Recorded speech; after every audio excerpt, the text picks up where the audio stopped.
شروع اللہ کا نام لے کر جو بڑا مہربان نہایت رحم والا ہے۔ طٰہٰ، اے نبی صلی اللہ علیہ وآلہ وسلم، ہم نے تم پر قرآن اس لیے نازل نہیں کیا کہ تم مشقت میں پڑ جاؤ، مگر ہر اس شخص کی نصیحت کے لیے نازل کیا ہے جو خوف رکھتا ہے۔ یہ اس ذات کا اتارا ہوا ہے جس نے زمین اور اونچے اونچے آسمان بنائے، یعنی رحمان، جو عرش پر جلوہ افروز ہوا۔ جو کچھ آسمانوں میں ہے اور جو کچھ زمین میں ہے اور جو کچھ ان دونوں کے بیچ میں ہے اور جو کچھ مٹی کے نیچے ہے، سب اسی کا ہے۔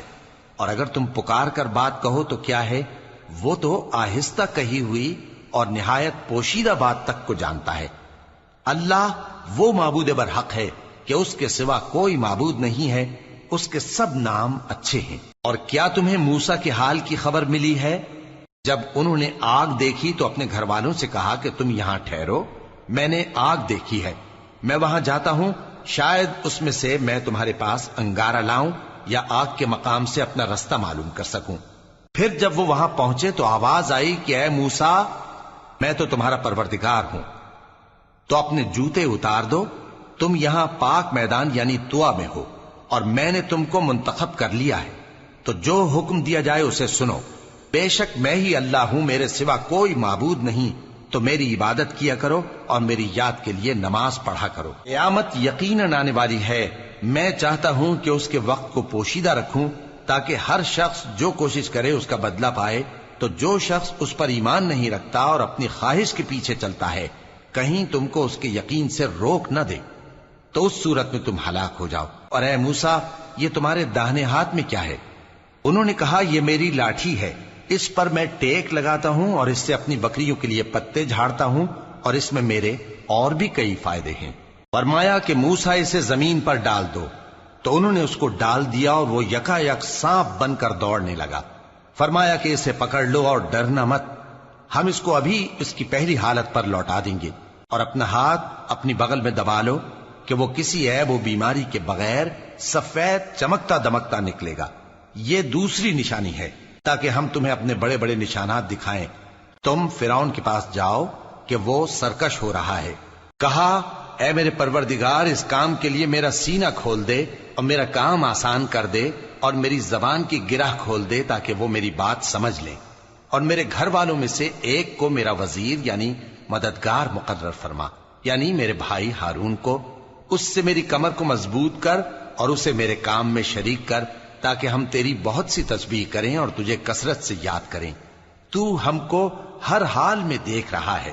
فرمایا، موسیٰ، تمہاری دعا قبول کی گئی، اور ہم نے تم پر ایک بار اور بھی احسان کیا تھا جب ہم نے تمہاری والدہ کو الہام کیا تھا جو تمہیں بتایا جاتا ہے۔ وہ یہ تھا کہ اسے یعنی موسیٰ کو صندوق میں رکھو، پھر اس صندوق کو دریا میں ڈال دو، تو دریا اس کو کنارے پر ڈال دے گا، اور میرا اور اس کا دشمن اسے اٹھا لے گا۔ اور موسیٰ، میں نے تم پر اپنی طرف سے محبت ڈال دی، اور اس لیے کہ تم میرے سامنے پرورش پاؤ۔ جب تمہاری بہن وہاں فرعون کے ہاں گئی اور کہنے لگی کہ میں تمہیں اس کا پتہ دوں جو اس کو پالے پوسے، تو اس طریق سے ہم نے تم کو تمہاری ماں کے پاس پہنچا دیا تاکہ ان کی آنکھیں ٹھنڈی ہوں اور وہ رنج نہ کریں۔ اور تم نے ایک شخص کو مار ڈالا تھا تو ہم نے تم کو غم سے نجات دی، اور ہم نے تمہاری کئی بار آزمائش کی، پھر تم کئی سال اہل مدین میں ٹھہرے رہے۔ پھر اے موسیٰ، تم ایک اندازے پر آ پہنچے اور میں نے تم کو اپنے کام کے لیے بنایا ہے، تو تم اور تمہارا بھائی دونوں ہماری نشانیاں لے کر جاؤ اور میری یاد میں سستی نہ کرنا۔ دونوں فرعون کے پاس جاؤ کہ وہ سرکش ہو رہا ہے، اور اس سے نرمی سے بات کرنا، شاید وہ غور کرے یا ڈر جائے۔ دونوں کہنے لگے کہ اے ہمارے پروردگار، ہمیں خوف ہے کہ وہ ہم پر زیادتی کرنے لگے یا زیادہ سرکش ہو جائے۔ اللہ نے فرمایا کہ ڈرو مت، میں تمہارے ساتھ ہوں کہ سنتا اور دیکھتا ہوں۔ اچھا، تو اس کے پاس جاؤ اور کہو کہ ہم آپ کے پروردگار کے بھیجے ہوئے ہیں، تو بنی اسرائیل کو ہمارے ساتھ جانے کی اجازت دیجیے اور انہیں عذاب نہ کیجیے۔ ہم آپ کے پاس آپ کے پروردگار کی طرف سے نشانی لے کر آئے ہیں، اور جو ہدایت کی بات مانے اس کو سلامتی ہو۔ ہماری طرف یہ وحی آئی ہے کہ جو جھٹلائے اور منہ پھیرے اس کے لیے عذاب تیار ہے۔ غرض موسیٰ اور ہارون فرعون کے پاس گئے، اس نے کہا کہ موسیٰ، تمہارا پروردگار کون ہے؟ کہا کہ ہمارا پروردگار وہ ہے جس نے ہر چیز کو اس کی شکل و صورت بخشی، پھر راہ دکھائی۔ کہا تو پہلی قوموں کا کیا حال ہوا؟ فرمایا کہ ان کا علم میرے پروردگار کو ہے جو کتاب میں لکھا ہوا ہے۔ میرا پروردگار نہ چوکتا ہے نہ بھولتا ہے۔ وہ وہی تو ہے جس نے تم لوگوں کے لیے زمین کو فرش بنایا اور اس میں تمہارے لیے رستے بنا دیے اور آسمان سے پانی برسایا، پھر اس سے مختلف نباتات پیدا کی کہ خود بھی کھاؤ اور اپنے مویشیوں کو بھی چراؤ۔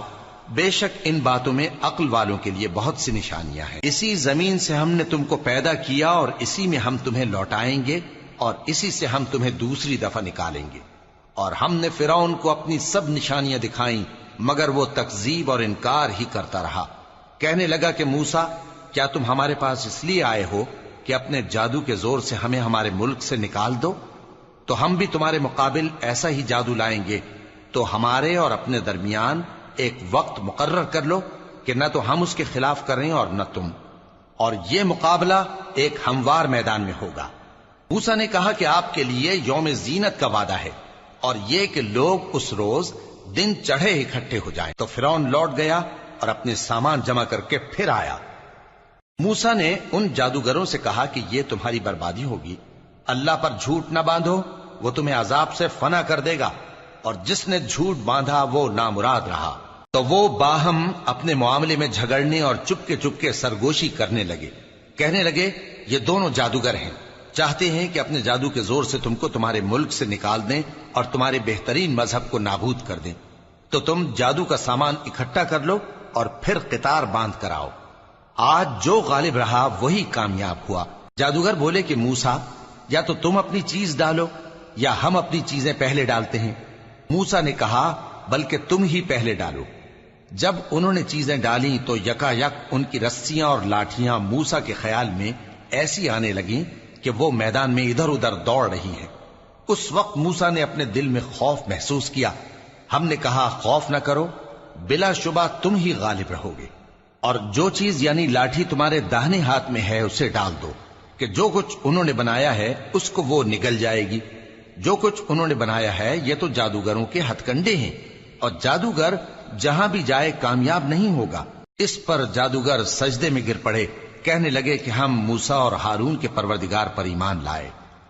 فرعون بولا کہ پیشتر اس کے کہ میں تمہیں اجازت دوں تم اس پر ایمان لے آئے، بے شک یہ تمہارا بڑا یعنی استاد ہے جس نے تم کو جادو سکھایا ہے، سو میں تمہارے ہاتھ اور پاؤں مخالف سمت سے کٹوا دوں گا اور تم کو کھجوروں کے تنوں پر سولی چڑھوا دوں گا، اور تم کو معلوم ہوگا کہ ہم میں سے کس کا عذاب زیادہ سخت اور دیر تک رہنے والا ہے۔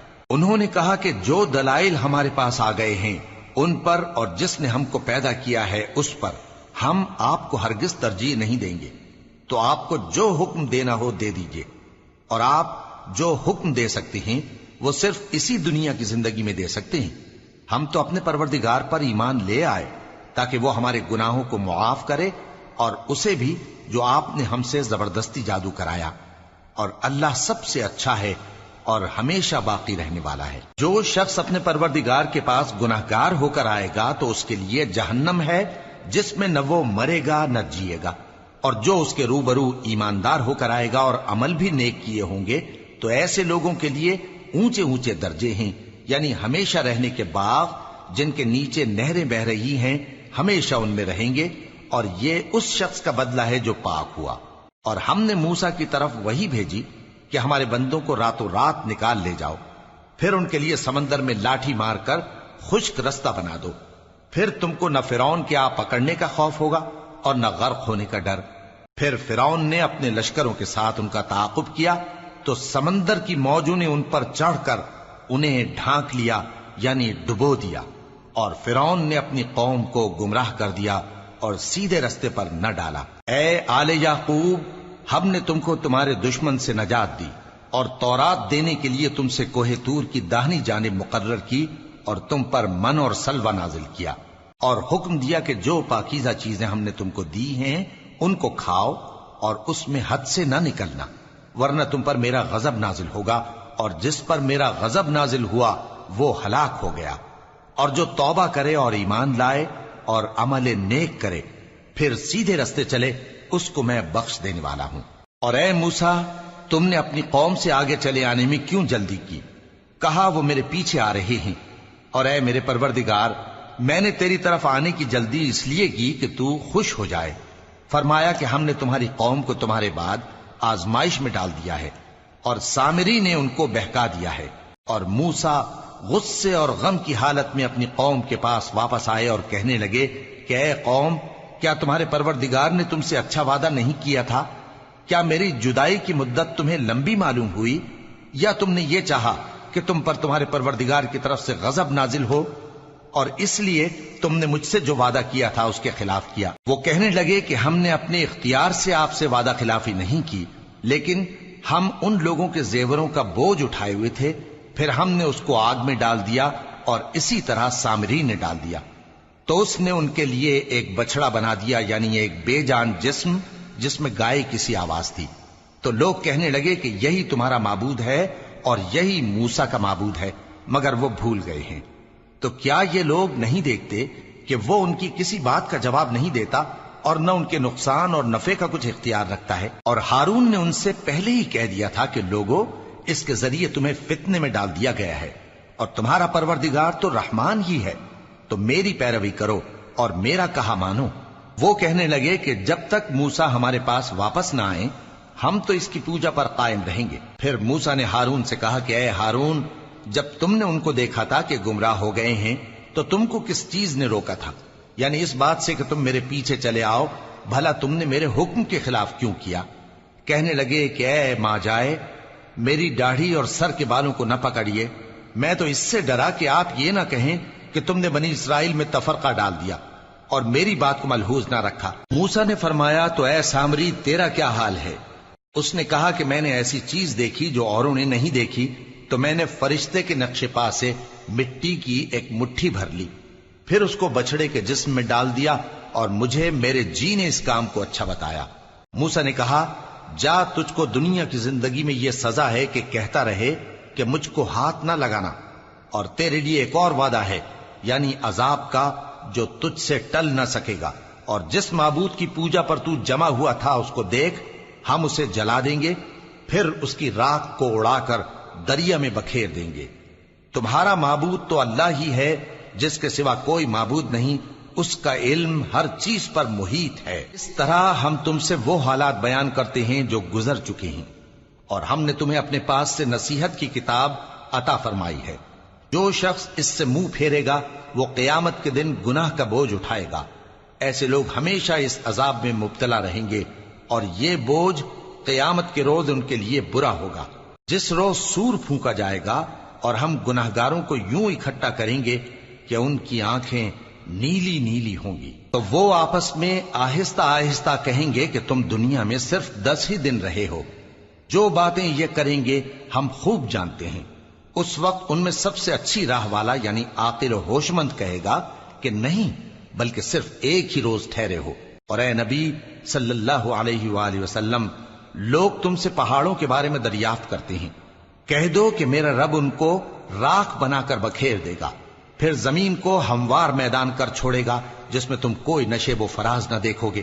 اس روز لوگ پکارنے والے کے پیچھے چلیں گے اور اس کی پیروی سے انحراف نہ کر سکیں گے، اور رحمان کے سامنے آوازیں پست ہو جائیں گی، تو تم ایک ہلکی آواز کے سوا کوئی آواز نہ سنو گے۔ اس روز کسی کی سفارش کچھ فائدہ نہ دے گی مگر اس شخص کی جسے رحمان اجازت دے اور اس کی بات کو پسند فرمائے۔ جو کچھ ان کے آگے ہے اور جو کچھ ان کے پیچھے ہے وہ اس کو جانتا ہے، اور وہ اپنے علم سے اللہ کے علم کا احاطہ نہیں کر سکتی۔ اور اس زندہ و قائم کے روبرو منہ لٹک جائیں گے، اور جس نے ظلم کا بوجھ اٹھایا وہ نامراد رہا، اور جو نیک کام کرے گا اور مومن بھی ہوگا تو اس کو نہ ظلم کا خوف ہوگا اور نہ نقصان کا۔ اور ہم نے اس کو اسی طرح کا قرآن عربی نازل کیا ہے، اور اس میں طرح طرح کے ڈراوے بیان کر دیے ہیں تاکہ لوگ پرہیزگار بنیں یا اللہ ان کے لیے نصیحت پیدا کر دے۔ تو اللہ جو سچا بادشاہ ہے، عالی قدر ہے، اور قرآن کی وحی جو تمہاری طرف بھیجی جاتی ہے اس کے پورا ہونے سے پہلے قرآن کے پڑھنے میں جلدی نہ کیا کرو، اور دعا کرو کہ میرے پروردگار مجھے اور زیادہ علم دے۔ اور ہم نے پہلے آدم سے عہد لیا تھا مگر وہ اسے بھول گئے، اور ہم نے ان میں ارادے کی پختگی نہ پائی۔ اور جب ہم نے فرشتوں سے کہا کہ آدم کے آگے سجدہ کرو تو تو سب سجدے میں گر پڑے مگر ابلیس نے انکار کیا۔ اس پر ہم نے فرمایا کہ آدم، یہ تمہارا اور تمہاری بیوی کا دشمن ہے، تو یہ کہیں تم دونوں کو بہشت سے نہ نکلوا دے، پھر تم تکلیف میں پڑ جاؤ۔ یہاں تم کو یہ آسائش ہے کہ نہ بھوکے رہو نہ ننگے، اور یہ کہ نہ پیاسے رہو اور نہ دھوپ کھاؤ۔ پھر شیطان نے ان کے دل میں وسوسہ ڈالا اور کہا کہ آدم، بھلا میں تم کو ایسا درخت بتاؤں جو ہمیشہ کی زندگی کا باعث ہو اور ایسی بادشاہت کہ کبھی زائل نہ ہو؟ سو دونوں نے اس درخت کا پھل کھا لیا تو ان پر ان کی شرم گاہیں ظاہر ہو گئیں اور وہ اپنے اوپر بہشت کے پتے چپکانے لگے، اور آدم نے اپنے پروردگار کے حکم کے خلاف کیا تو وہ اپنے مقصد سے بے راہ ہو گئے۔ پھر ان کے پروردگار نے ان کو نوازا تو ان پر مہربانی سے توجہ فرمائی اور سیدھی راہ بتائی۔ فرمایا کہ تم دونوں یہاں سے نیچے اتر جاؤ، تم میں بعض کے دشمن ہوں گے، پھر اگر میری طرف سے تمہارے پاس ہدایت آئے تو جو شخص میری ہدایت کی پیروی کرے گا وہ نہ گمراہ ہوگا اور نہ تکلیف میں پڑے گا، اور جو میری نصیحت سے منہ پھیرے گا اس کی زندگی تنگ ہو جائے گی، اور قیامت کو ہم اسے اندھا کر کے اٹھائیں گے۔ وہ کہے گا کہ میرے پروردگار، تو نے مجھے اندھا کر کے کیوں اٹھایا؟ میں تو دیکھتا بھالتا تھا۔ اللہ فرمائے گا کہ ایسا ہی چاہیے تھا، تیرے پاس ہماری آیتیں آئیں تو تو نے ان کو بھلا دیا، اسی طرح آج ہم تجھ کو بھلا دیں گے۔ اور جو شخص حد سے نکل جائے اور اپنے پروردگار کی آیتوں پر ایمان نہ لائے، ہم اس کو ایسا ہی بدلہ دیتے ہیں، اور آخرت کا عذاب بہت سخت اور ہمیشہ باقی رہنے والا ہے۔ تو کیا یہ بات ان لوگوں کے لیے موجب ہدایت نہ ہوئی کہ ہم ان سے پہلے بہت سے فرقوں کو ہلاک کر چکے ہیں جن کے رہنے کے مقامات میں یہ چلتے پھرتے ہیں؟ عقل والوں کے لیے اس میں بہت سی نشانیاں ہیں۔ اور اگر ایک بات تمہارے پروردگار کی طرف سے پہلے صادر اور جزائے اعمال کے لیے ایک میعاد مقرر نہ ہو چکی ہوتی تو نزول عذاب لازم ہو جاتا۔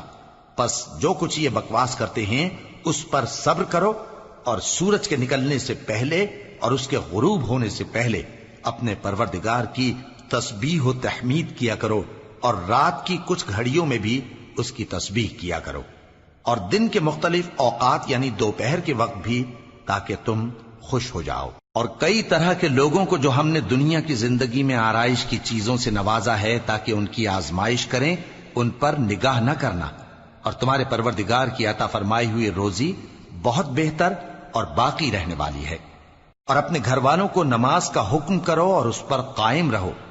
ہم تم سے روزی کے خواستگار نہیں، بلکہ تمہیں ہم روزی دیتے ہیں، اور نیک انجام اہل تقوی کا ہے۔ اور کہتے ہیں کہ یہ پیغمبر اپنے پروردگار کی طرف سے ہمارے پاس کوئی نشانی کیوں نہیں لائے؟ کیا ان کے پاس پہلی کتابوں کی نشانی نہیں آئی؟ اور اگر ہم ان کو پیغمبر کے بھیجنے سے پیشتر کسی عذاب سے ہلاک کر دیتے تو یہ کہتے کہ اے ہمارے پروردگار، تو نے ہماری طرف کوئی پیغمبر کیوں نہ بھیجا کہ ہم ذلیل اور رسوا ہونے سے پہلے تیرے احکام کی پیروی کرتے۔ کہہ دو کہ سب نتائج اعمال کے منتظر ہیں، سو تم بھی منتظر رہو، ان قریب تم کو معلوم ہو جائے گا کہ دین کے سیدھے رستے پر چلنے والے کون ہیں اور جنت کی طرف راہ پانے والے کون ہیں۔ ہم